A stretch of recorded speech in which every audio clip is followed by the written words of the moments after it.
Hello, everyone. Welcome to episode 16 of the Current Review podcast. Today, we have on a special guest, Bill Ferro, who actually lives very close to me in Charlotte, North Carolina. And Bill is the CTO and co-founder of Paren, which we will discuss in much depth later on. And Bill has also so much history with electric cars because you had the original BMW 1 Series EV, which came out way before pretty much anything on the road today. And you had a BMW i3. So I guess the first thing is, what got you an electric car so early? Because that was like 2011, right? Yeah, and you were probably 10 at that point, right? So, but yeah, thanks for having me, guys. But so I hate gas and oil. There's a whole bunch. We can talk about geopolitics all day. I started actually in 2004 when the Toyota Prius came out in Gen 2. And I saw that as an opportunity to reduce my gas spend. And so I drove that car. I modified it to go work on battery only for about 1.5 to 2 miles. It was about the range you could get in battery only. And so I had 2 of those for a while. Not a cool car at all, but it met my needs. And really weirdly, at the time, it was towards the end of 2011, and I was thinking about getting a new car, came home and talked to my wife, said, I think I want a new car. Like the next day, I got a postcard in the mail from BMW that said, do you want to be one of 700 electronauts? So first of all, I couldn't say electronaut. It took me a while to figure out how to say it. But, there was an opportunity to get into an all-electric car at a test vehicle, of which they were making a limited amount, 700. Most of them were on the West Coast, and there were a few. So I lived in Massachusetts at the time. Was one of the states where they allowed it, or BMW wanted to test it. And full scope. This was a closed-end lease, $500 a month, unlimited miles, no maintenance. Right? We were test mules. And so I convinced my wife that this is something I should do. I wanted to do. And she had one condition: the car, if you ever seen pictures of it or remember it, it had these stickers on it, made it look like a printed circuit board. My wife said no. So I paid a few bucks extra and had them remove the stickers in a pile that they rolled up and gave to me at the end. So I had what I called a naked Activie. And so it was basically the only difference. The way you could tell the difference is it had this really cool hood scoop that was because they stuffed so many batteries in there, they needed extra space in the hood. It had no frunk, it had no anything except for speed. So I took delivery of that in March of 2012, got a speeding ticket my first night and burned through tires at a rate of about 8,000 miles per tire. I think I replaced the rear tires twice during the time I had it. It just was so much fun to drive. It was an absolute blast. And the community that I met as part of either literally driving down the street and waiting at stoplights and people asking me what it was as I zoomed past them, to local meetups. I met folks like Tom Malogny, who, Andrew, I know you know well, and just met a whole group of people. That got me into and excited about what a true electric future could look. That car had 80 miles range, maybe 100 on a really nice warm summer day in Massachusetts. It had 60-mile range in the winter, no heat pump. My round trip commute was 58 miles. So I was living on the edge. I still have in my trunk today of my new Model 3, I have a 100-foot extension cord, 12 gauge extension cord that I can use at any point in time. I've had it for 12 years now. So one of the most fun cars I've ever had. And then once, with that car, once that lease was up, we got to be sort of first in line for Electronaut Edition i3s. They had a little Electronaut sticker. We had some extra feature function. And I think I was the second person to take delivery in Massachusetts. And I opted for the BEV. So the i3 came in 2 versions, right? It had the all-electric version, which was the BEV, and it had the little motorcycle engine for a range extender.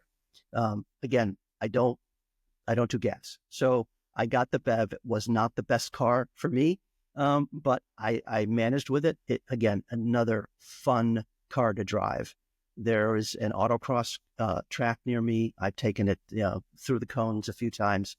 People were just amazed at what that car could do. I've had people ride with me through the autocross. various tours, and because they just wanted to see what was different about that car and how it handled. You could spin that car on a dime. You could get out of anywhere with the tight turning radius on that car. Ugly, polarizingly ugly, but a real good, lot of interior space, really good practical. I ended up having two of those because when the first lease ran out, the Model 3 had just come out, had a reservation, and but I wasn't going to spend $50,000, $60,000, $70,000 on the performance Model 3. So I got another 3-year lease. I ended up driving that I3. Well, so I moved to Charlotte in 2018 from Boston. I ended up driving 80 miles at a time down 95 with a very, very small infrastructure of fast charging. I ended up making it a 2-day trip, met my son in DC, but I had a spreadsheet in my car. I had a primary charger, I had a backup charger, and I had a tertiary L2 charger. And of course I had my extension cord if all else failed. I did have one problem driving that car down, I think somewhere in Columbia, Maryland. It hit there around midnight, not a safe place to charge, plugged in, nothing happened. Couldn't get the cord, couldn't get the cable, the cable out of the car.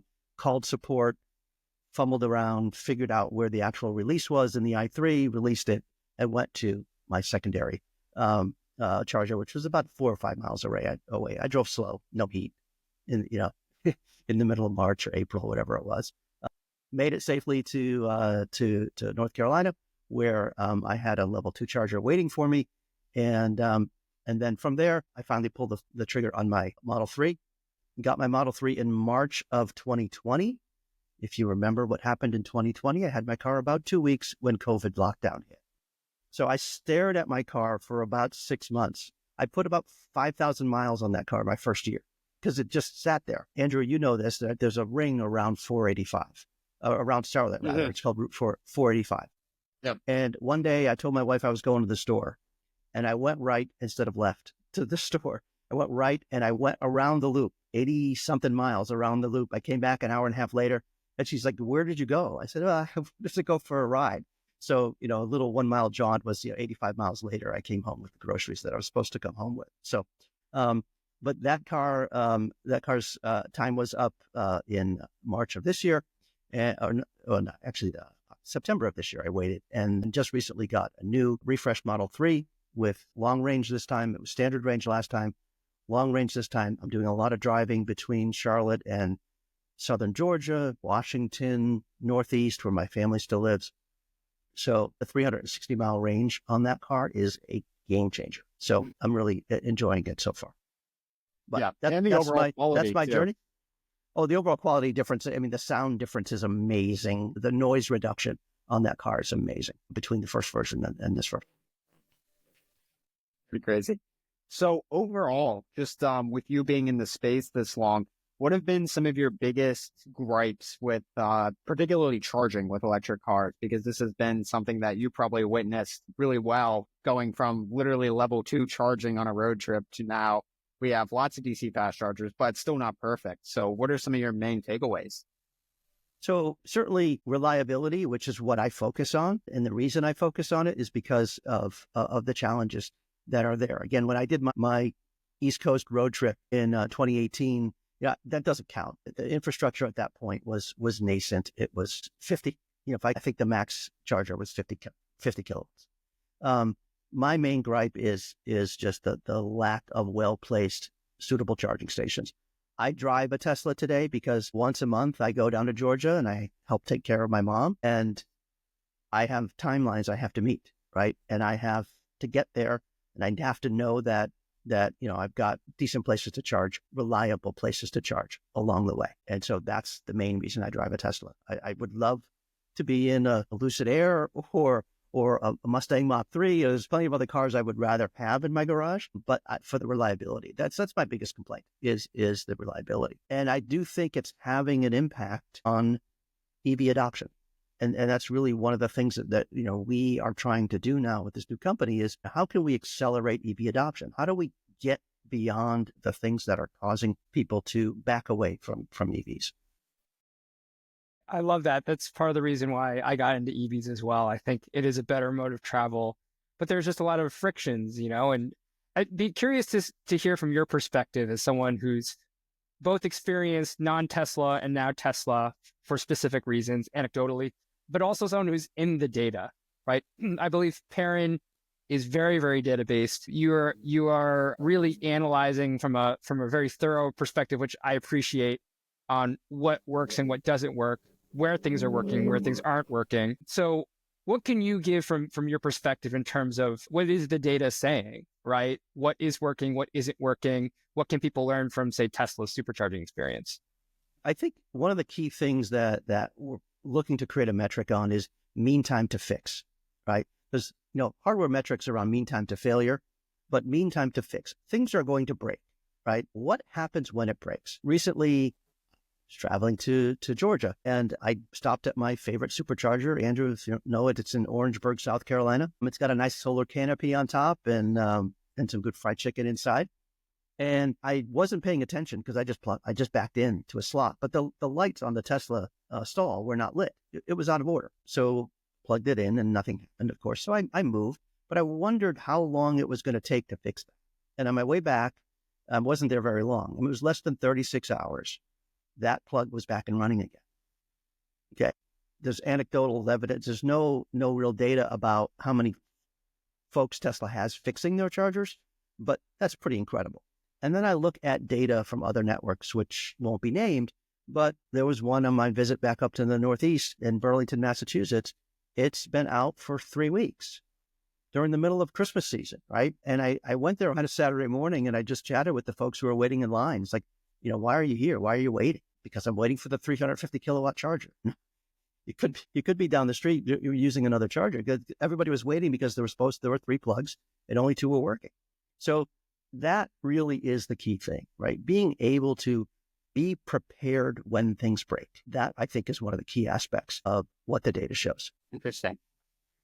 Yeah, because I think that is still such a huge advantage of using Tesla supercharging network is you just know that they're really well maintained. And like you said, I mean, to be fixed within 36 hours is pretty crazy. And I remember even over the summer, there was in California, like some EA stations that were near my location. Like some of these stations, there were stalls that weren't working probably for like several weeks at a clip. And it's just like, that's kind of unacceptable, especially when you're in an area where there's so many EVs and such a concentrated place.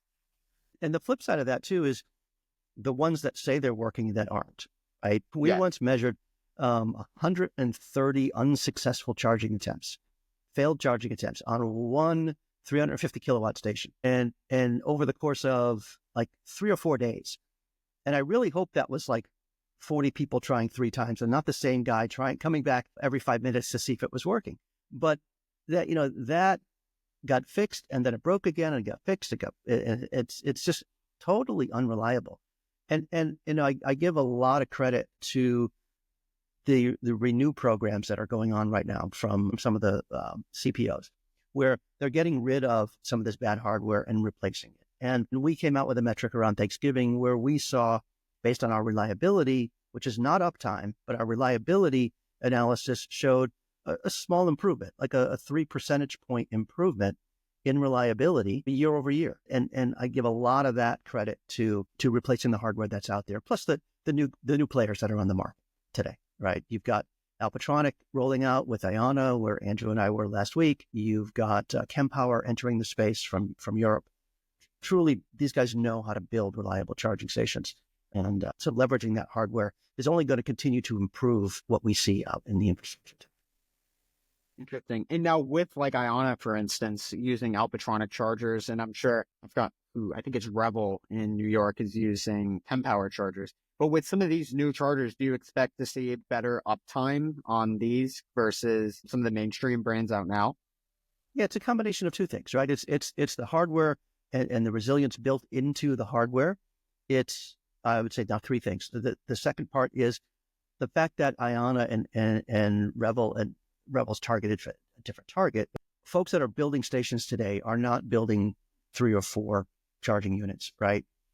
They're building 10 or 12 or 20, right? And that really is helpful in both handling the volume and handling the occasional outage. And the third thing is I was at the Alpatronic grand opening, which was in Charlotte, and they walked through their maintenance plan and how they are basically tackling what's to be, what they expect to break, how they're going to fix it quickly. And they showed their vans and how their vans are equipped to basically swap components very, very easily. So I think the folks that are getting in the game now as CPOs are getting in for real, right? We're at version 2.0 of US public charging versus what we've had for the last several years, which is version 1.0 and all the challenges that go with that. So I think we're seeing lots of just improved knowledge and skill in the market.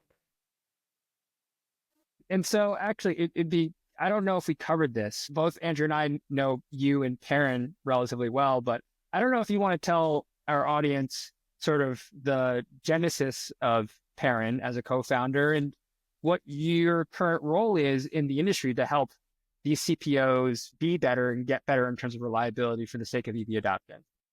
Yeah, no, that's happy to do that. So I joined IBM through an acquisition in 2010, 2011, something like that.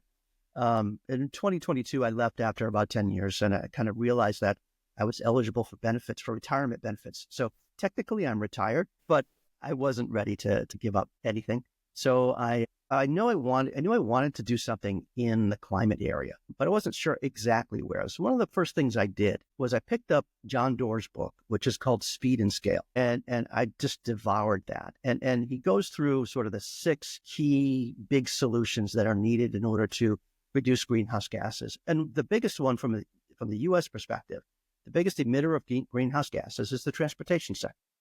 So I started focusing on what can I do from a software tools perspective? So I have a software background and a software leader for 35 plus years. So what can I do from a software perspective to kind of help out? And so I started on fleet electrification, quickly realized that I needed to narrow things down. And it was around that time that what I call this groundbreaking study came out from a group called Cool the Earth, a nonprofit in San Francisco, along with folks at UC Berkeley. And they went out and tested 600 charging stations in the Bay Area and found that 25% of them weren't working. And that just sort of shattered the market at that point. That sort of was called the king naked, right? And became very visible. Everybody started talking about it. I was watching a podcast from my now friend and partner, Lauren McDonald, and he had on Chelsea Sexton. Now, Chelsea is one of the main stars of Who Killed the Electric Car. She now works for the DOE, who makes big bets on big companies making climate improvement changes. So she said, I say famously because it's one of my mantras, she said there's shockingly little data on this problem of EV charging reliability. And so I naively said, what if I can fix that? So I set out to find a data source and basically I invented this algorithm, which I call the reliability algorithm. It's able to, through OCPI data, it can measure the health and reliability of EV charging down at the port level. So I created an algorithm and showed it to Carleen Cullen, who runs Cool the Earth. And she was so excited about this that we basically had nonstop meetings for the next several days. She shared her data set with me. So those 600 manual people went in, plugged in for 2 minutes manually, and recorded their results. My algorithm had a 92% match on their manual results. I actually found errors in their study, and I found one charger that the last successful charge it had was for that study. Then it died. It never charged anything ever again. So when I saw that 92%, I thought I had something, right? So I knew there was something I could build. That was sort of the beginning of 2023. So I spent most of 2023 sort of building out and figuring things out. Had some ups and downs, as David, with any startup. I was a solo entrepreneur, and I was looking for a partner. And so I met everybody. I just reached out. Some folks were just so kind to share their time with me. I pay that forward as often as I can. I met met several of the national labs. I met folks from the joint office. I weaseled my way onto, I don't think it's weaseled. I showed I had the skills that they needed. I got on the ChargeX consortium as a founding member. So it is all the OEMs all the CPOs, all the hardware manufacturers, and me. And so I had fun with that and participated as often as I could, made a few good contacts from that group as well. Towards the end of that year, one of my contacts hooked me up with another founder. His name is Florent Breton, and he's a French-American based in the Bay Area who had a big idea, but no data. And I had data and a bunch of ideas. So I'm not exactly the one he had. So our 30-minute intro conversation lasted 3 hours. And so from there, over the next 3 months, we met face-to-face. We agreed to join forces. We completed the merger, we got $3 million of venture investment for our idea. And our idea is to build a massive data set that takes into account what we call the 5 pillars of EV charging, right? It's availability, it's reliability, it's pricing, it's amenities, and it's safety, right? Those key things. Now, we don't want to build an app and try to put all that data in an app. We want to provide that data to route planners. And so that, in our view, there's only a few apps that are going to win the race of how you route folks in driving. Number 1 is going to be, what's the infotainment screen inside your car? Number 2 is going to be Google and Apple. And number 3 would be the fleet-specific apps that drive both auto and truck-based fleets. So all of that, our goal is to guide drivers not just to a pin on a map, but to a working charger that's in a safe area that meets their price and amenity needs. Now, those last 2 pieces are just starting to come into play now, where folks are looking at pricing a bit more carefully now that there's more choice. And we see that over the next several years that this will become more and more urgent. So that's really kind of the foundation of where we are. I am the data guy. I'm the software lead. So I'm the chief technology officer, and Florent is the CEO. We had a whirlwind 2024. So after the funding, we basically got invited to a 3-week Stanford Business School accelerator program, where we got to hang out with people like Eric Schmidt and Condoleezza Rice and some of the all of the founders and chief folks at the venture firms in the Silicon Valley. Really fantastic opportunity. We then convinced Lauren McDonald, who, if you don't know who he is and are not following him on LinkedIn, you absolutely should. He's a phenomenal resource. We convinced him to bring his data and his talents to Paren over the summer. And then, we've seen, I think, a 10x increase in revenue from the beginning of 2024 to the end of last year. So that's kind of how we started, germ of an idea based on my experience as an EV driver and trying to figure out what drivers want, right? I don't normally like to talk about various companies, but there are apps out there that capture user experiences and what I call anecdotal data. You can go onto the app and you can see someone failed to charge there 3 weeks ago. Does that mean that it's fixed or not fixed, right? All that anecdotal evidence doesn't help ensure a safe driving experience or a great EV charging experience. What is going to do to build that is a truly data-driven approach. And that's really what we're talking about, is how to build an analytical approach, not an anecdotal approach to the EV charging experience. And everything that we do is driver focused. So I think I mentioned before that our reliability calculation is not uptime.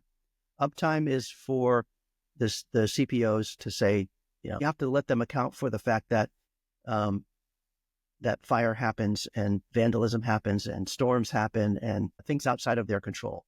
But as an EV driver, I don't care, right? If I'm on a road trip, I want to charge. All I want to know is, can I charge? So everything that we build, we're answering the question from the driver's perspective. Can I charge? Interesting. Yeah, because I think that would be really cool, especially if it could be like integrated into vehicles itself. Like you get in your Mach-E or something, and then you have on your screen, like, what amenity do you want? Amenities at your charger, you click yes, you click how many stalls or whatever the reliability is. And then you could have that built in with your route planner to choose the most ideal locations. Because I was using the BMW iDrive system on the i4 to plan out route. And I was like, what the heck am I using? Like, it was the worst software I think I ever used. And I mean that in like a constructive way. But it was so bad, the i4. Yeah. And just like using the route planner in there, it's like, you don't know how many like, it doesn't tell you anything. It's just like, yeah, you can go here and there's like probably a charger somewhere. And I'm like, this is terrible. So especially if there would be a way to integrate that into vehicles, obviously through like a partnership or something, that would be pretty cool. Right. I mean, you want to travel as you get more and more choice. And I know in California, you have choices for charging, not as much on the East Coast. But let's say I wanted to go to a Waffle House. I wanted, could I build my route, not just take me from point A to point B and find me a charging station, but could I say, take me to point B and have me charge at a Waffle House or a Sheetz or whatever, right? And looking at it that way. Or what happens when I get to the point where instead of, when you look left or right at a stoplight, instead of seeing, $2.99 or $3.99 or $4.99, whatever gas costs in your area, you start to see what they're seeing in Europe, which is the signs that show dollars per kilowatt or cents per kilowatt, hopefully, and kilowatt hour. And how do you want to look left, look right? Pricing becomes an issue. There are some stations out there that have exorbitant pricing. It's what you don't know until you get there. The fact that they're at car dealerships mostly is a fact, not an opinion. But would you pay $1 a kilowatt for charging? Would you pay $3? Would you be in Hawaii and pay $5 a kilowatt? I wouldn't do it. Right? You've got to have that visibility into this whole process. Yeah, there was they were level 2 chargers, but it was down in Charlotte at like Novant Health. And I was like, oh, chargers, like, why not use it? And then I went in and then I was like reading like fees on the app, and it was like, yeah, it's $10 per hour plus like you have X amount of money initiation fee. And I'm like, wait, this is only doing like 7 kilowatts. I'm paying over $1 per kilowatt hour for this. Like, this doesn't make any sense. Exactly. So, yeah, I think the price transparency hopefully helps people better understand the economics, because I think right now no one really understands how to make money in charging. And I I've always thought, though, it's been not making money off of energy as a commodity, like similar to gas. It's through understanding the opportunity of an increased dwell time will increase spend in the retail. And so hopefully more places, I'll say from my experience, and superchargers are also guilty of this. I think some of the earlier sites are a ton of like Walmart, Kroger's, Targets. And when I'm on a road trip, I don't necessarily want to keep going to a grocery store or a big box store. Like a Panera Bread every once in a while would be very much welcome, because that pretty much fits the amount of time that I'm going to stop for lunch and that I probably want to charge, And actually, I've found, I don't know if you have an opinion on this, Bill, which is actually for some of the 350s, if you're going to stop for a sit-down lunch, you're actually going to finish charging before you're done, and because of the idle fees and the way that things work, so you don't want to just take up a charger unnecessarily, you have to interrupt your lunch to go up and go move your car. I wonder if there's a world where we actually are not thinking about an analogy to gas pump of like, I'm just going to go here and try to charge it as quickly as possible. I'm going to opportunistically charge while I go eat. And therefore the charger speed and all the other settings are appropriate for a sit down lunch, which is probably more like an hour, right? I mean, you're probably talking more like 100 kW, right? Something like that. Exactly. Which is weird.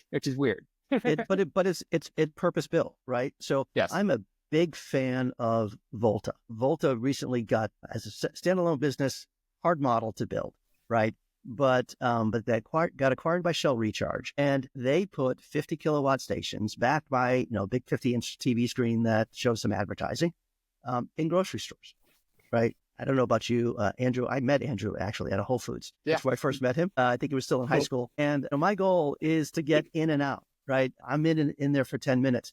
They had level 2 chargers at that Whole Foods, and it was a complete waste of time. They've since ripped them out. But really, yeah, they're gone. But they left in their space EV parking, so you can park your EV there, but you can't charge. But a completely waste of time. I got maybe 3 miles added to my Tesla when I parked there.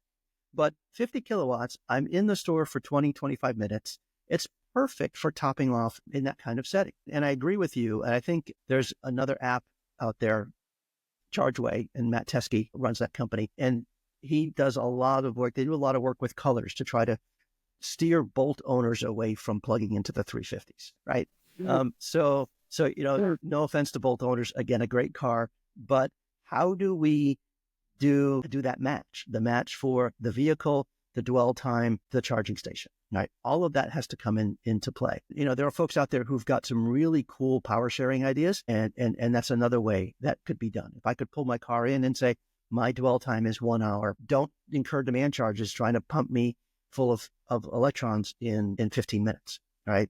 So all kinds of opportunities and growth potential, I think, in that space. Again, rethinking the fueling experience. Yeah, there should be Bolt owners. They really like to go to those 350 kilowatt stations. I remember out in California, I was in the Subaru Solterra, which is a fantastic vehicle. And I was at a 150 kilowatt unit in that. And there was a girl in a Chevy Bolt right next to me in the 350. And then another 350 opened up and she's like, hey, you should take the 350 because you'll charge faster. And she's like, I was on the 150 earlier and I moved over here. And I'm like, do I really want to get in like this 10-minute conversation about like charging curves and stuff? And I'm like, no.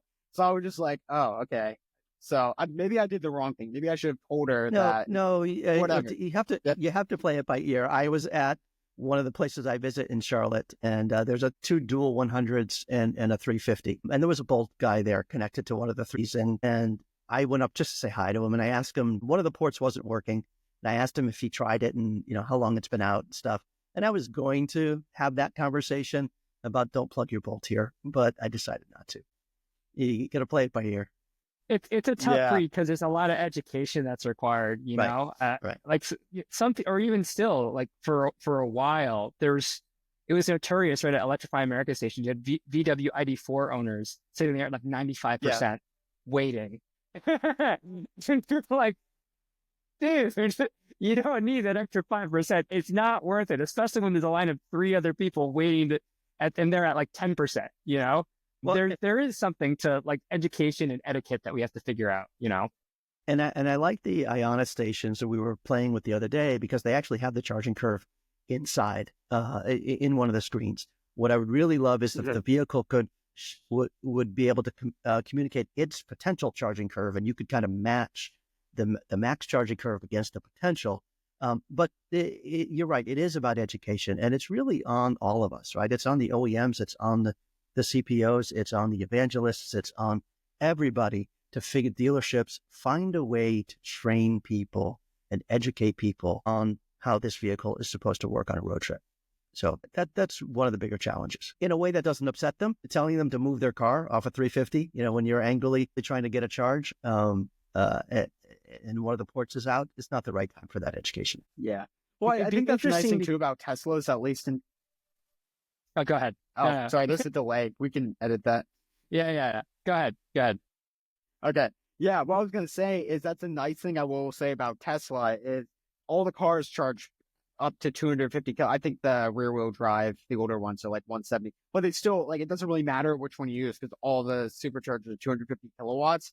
So it's like easier for that. But then when you get like a kilowatt charger and like a 50 kilowatt Bolt or something like that, and then for like someone who doesn't know anything about EVs, it's just like all over their head. And it's not like a gas car where it's like, oh yeah, this uses regular. It's like, don't really know which is the best charger for someone who's new to it. Tesla has a chance to screw this up though. And let's hope that they don't.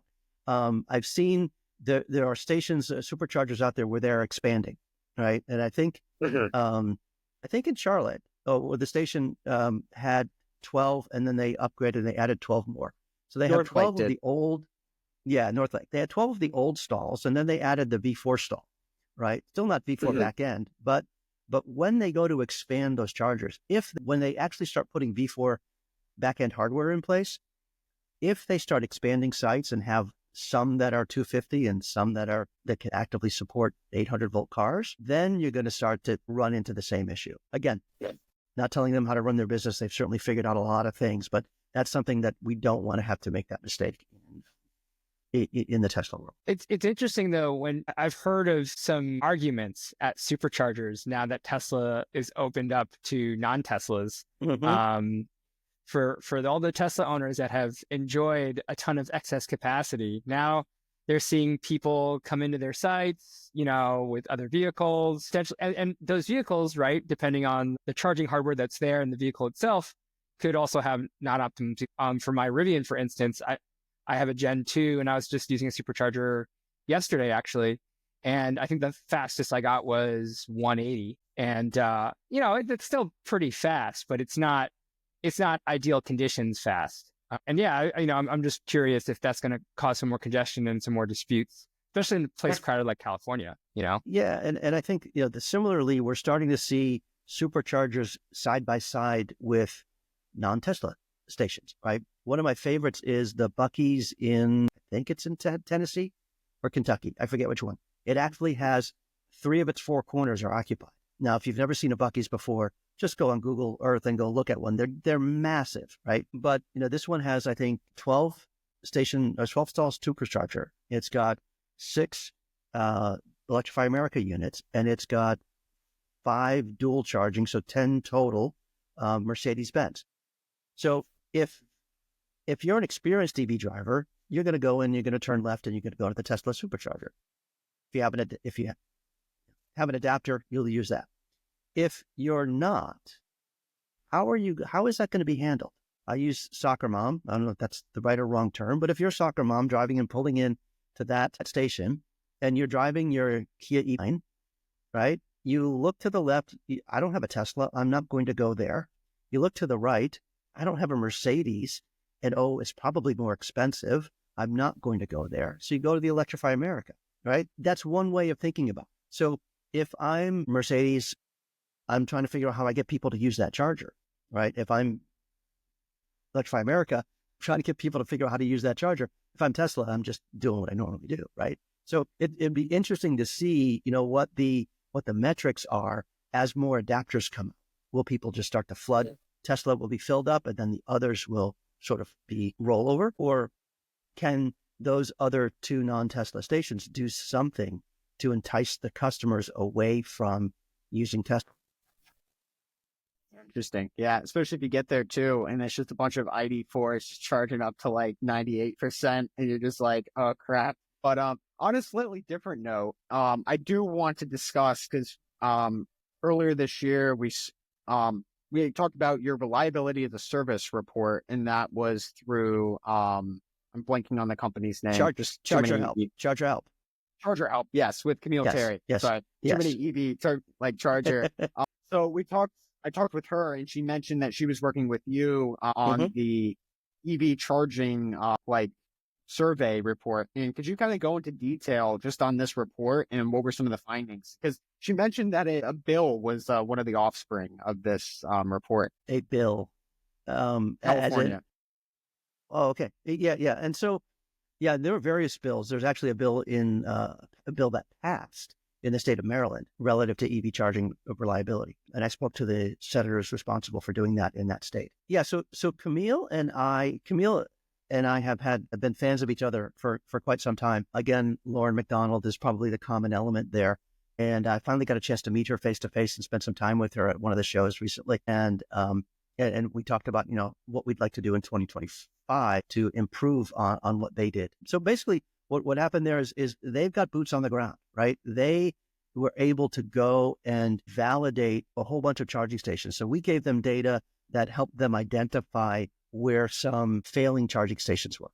And I think one of the key pieces of that report for me, as Paren, part of our success, we use it all the time, is there's one-line statement in there that basically says that our data corroborated what they saw as boots on the ground, right? So we gave them the ability to not have to go visit 10,000 sites to go validate what's happening in the EV charging world. The Ford had a program a while back right before they made the decision to adopt the NACS port, right? They had Ford Charging Angels, right? Where folks drove Mach-E's around and testing a bunch of ports at different places. There's way better ways to do that.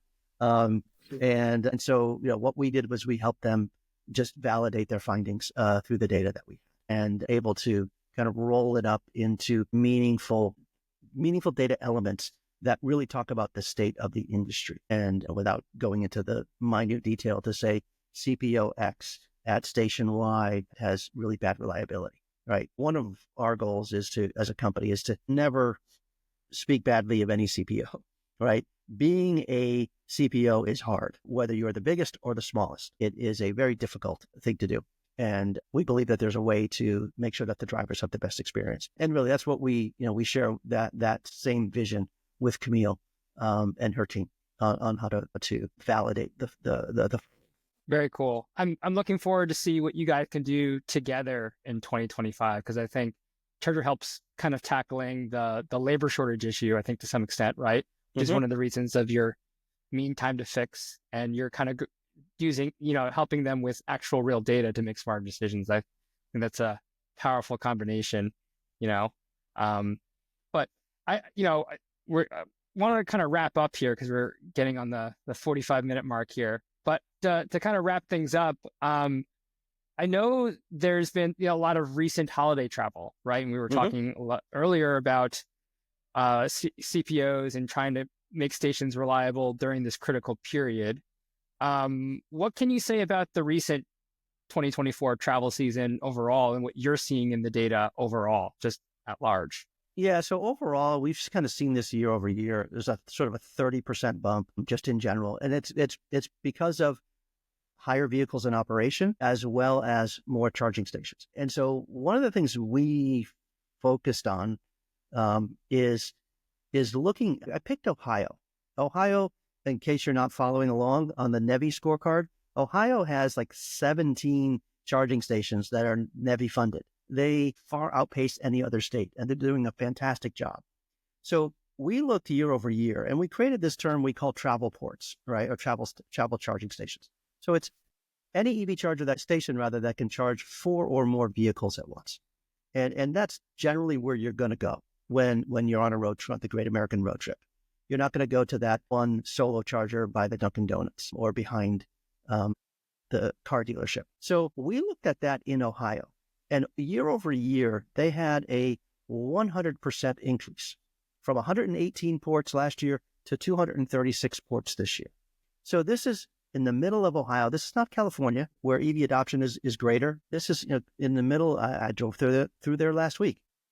We're really trying to answer the question, if you build it, will they come? Thanksgiving saw what did we say, 130% growth, I think, in charging activity. Christmas is a longer stretch. We're not quite done with the data yet, but over 100% growth. On busy travel days, 85% growth overall. In the number of growth is, in this case, is measured by the number of charging sessions. So this tells me that people are using their EVs for visiting family during a typical road trip time, which is fantastic, that they feel confident and capable of doing that across, in this case, the state of Ohio, which, again, for me, was a path through the state, right? Charlotte to West Virginia to Ohio to Indiana to Chicago. That's where I went. But, that I think is a key thing to show, the NEVI programs have making a difference in states that are adopting it correctly and doing it well. NEVI data is available and able to give us these kinds of insights. And then there's vehicles out there that want this. If you build it, they are coming. And so, as the number of EVs on the road continue to increase, regardless of incentives, I think that will happen. And I think we're going to continue to need to see the growth of these kinds of what we call travel charging stations. Very cool. Very cool. Well, thank you. I appreciate the insights, and I'm hopeful that maybe a year from now, we'll have some even more interesting things to talk about. I'm coining 2025 as the year of reliability, of EV charging reliability. I really think we're going to see, we sit down this time next year, we will see a tremendous increase in reliability.